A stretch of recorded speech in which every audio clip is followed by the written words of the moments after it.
Hello everyone, Miss Carrie here from Miss Carrie's Creations with a lovely floral layout that is perfect for your spring memories. Today I'm going to show you how to create this amazing textured floral background, and I'm going to show you how to create an asymmetrical design. I can't wait to share this project with you. On my desk, I have a few of the items I'll be using today from the March HipKit Club. These exclusive kits are available for a limited time to HipKit Club members, and they always sell out rather quickly. And this month's kit is stunning. You are going to love the bright florals, colors, and vintage elements. There are also a few dyes that pair well with this kit, and I plan on using these today on my layout. As I create this page, I'll bring in a few other items from the March HipKit, and I'll make sure to add those to the list of supplies in the description below. I've brought in this gorgeous blue wash, and I've laid a strip of this pink lined pattern over the top. I have a photo of our daughter in a pink tulle skirt that I've framed with some Knox blue cardstock. I want to bring in a few florals to this page, but before I do, I want to create some texture in the background. I debated doing this with stitching, but decided to create a tone-on-tone floral design instead. I've used this lovely floral die to cut out some shapes from bubblegum cardstock, and I'm going to lay these out onto my background paper. Now that I've decided where these are going to be placed, I'm going to adhere them flat onto that background pattern. These are super detailed, so the easiest way that I have found to glue these down is with a sponge and some liquid glue. I just placed a little bit of water-based glue into a bowl and mixed it with a small amount of water. And then I attached a clean sponge to my blender tool, and I'm using that to add glue to the back of these die cuts. Because this is a water-based glue, I can rinse all of these tools off when I'm done and use them again on another project. Each time I add glue to the back of a die cut, I am wiping down my glass board. This prevents the board from getting a buildup of glue that could stick to the rest of my pieces. I am going off the edges with these die cuts, just like you would with a random stamping pattern.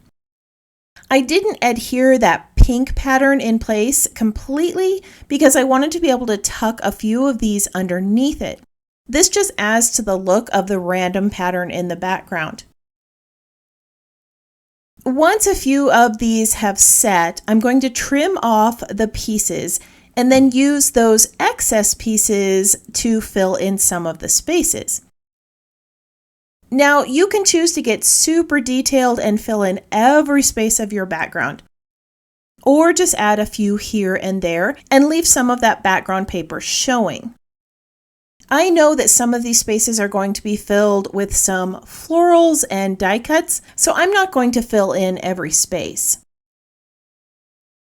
I went ahead and finished gluing all of the pieces down, and I am loving the way this looks. I'm going to bring this up to the camera so that you can see all that gorgeous texture. That tone-on-tone is so lovely.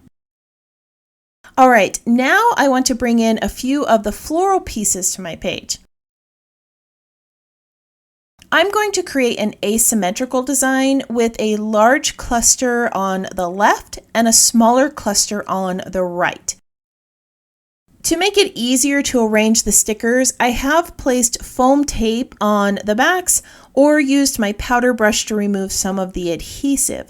This allows me to move the items around a bit before I commit to their placement. Since she's wearing pink, I chose that color as a more prominent floral. And then I added some violet, which is a complement to the tulle skirt. To mimic the floral on the background paper, I added a few blue florals and finished off with a small amount of yellow, which is a great complement to the violet and pink. Most of us create more symmetrical designs on our scrapbook pages with balanced weight on the page or mirrored images on both sides. With asymmetrical designs, you usually have two areas of embellishments that are unevenly weighted on the page, but the two areas still balance each other. The easiest way to achieve that balance is with size, shape, and color. My larger florals are on the left, and the smaller ones are on the right. The colors in each cluster mimic each other, and I formed visual triangles within the two clusters to create balance. Now that all of my florals have been adhered to the page, I want to create a little more weight around that photo frame and bring in some more pink. I've grabbed the chipboard frames and I'm going to cut one of these into two parts so that I can add some above and below the photo. These little frames are going to help my photo stand out a little bit more on that page, and they're going to create some directional movement.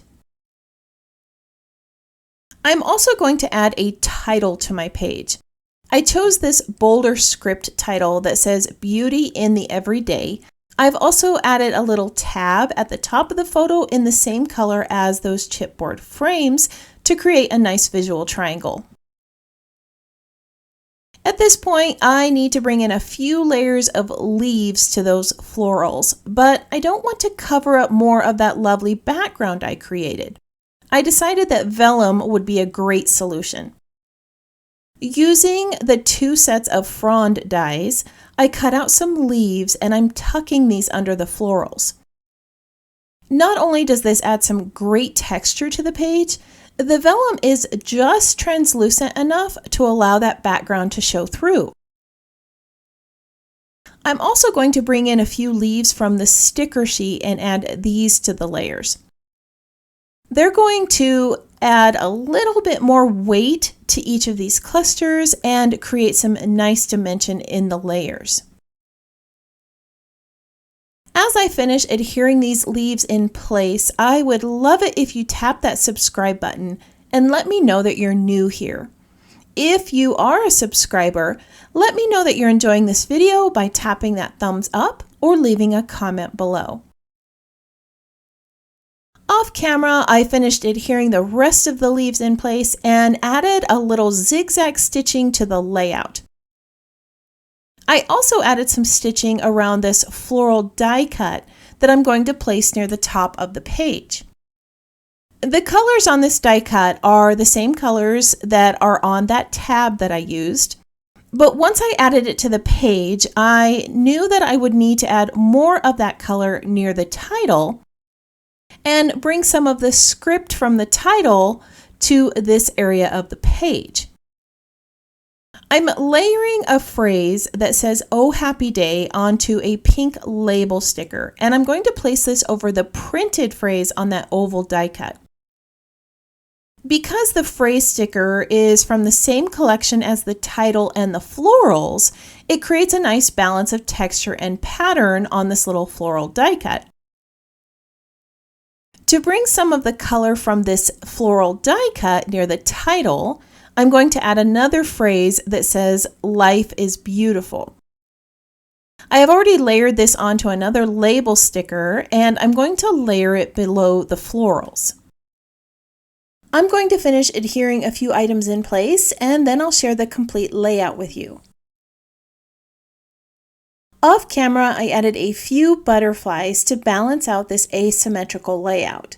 The blue and black butterfly brings a fifth blue element to the page and brings some of the black from the title to this side of the layout. I also added a yellow butterfly to bring some of that color to this side of the page.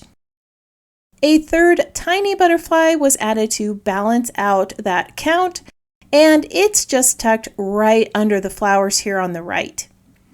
I'm going to share a few close-ups of this layout so that you can see a few of the fun details. The components I added to this page are from the March Harmony collection and can be found on the HipKit Club website. I think my favorite part of this kit is the mix of simple stories, pink fresh, and HipKit club patterns. I also love how that textured background turned out that I created with that floral die. If you're one who likes to pin photos to inspiration boards, I have added still shots of this layout to the HipKit Club Facebook group and on my website for you to use. I hope that today's project inspired you to try something new and give a few of these techniques a try. I want to thank you for joining me for another scrapbook project. If you have any questions about this project or the supplies listed below, feel free to leave me a comment. I hope that you have a wonderful week, and I can't wait to see what you create.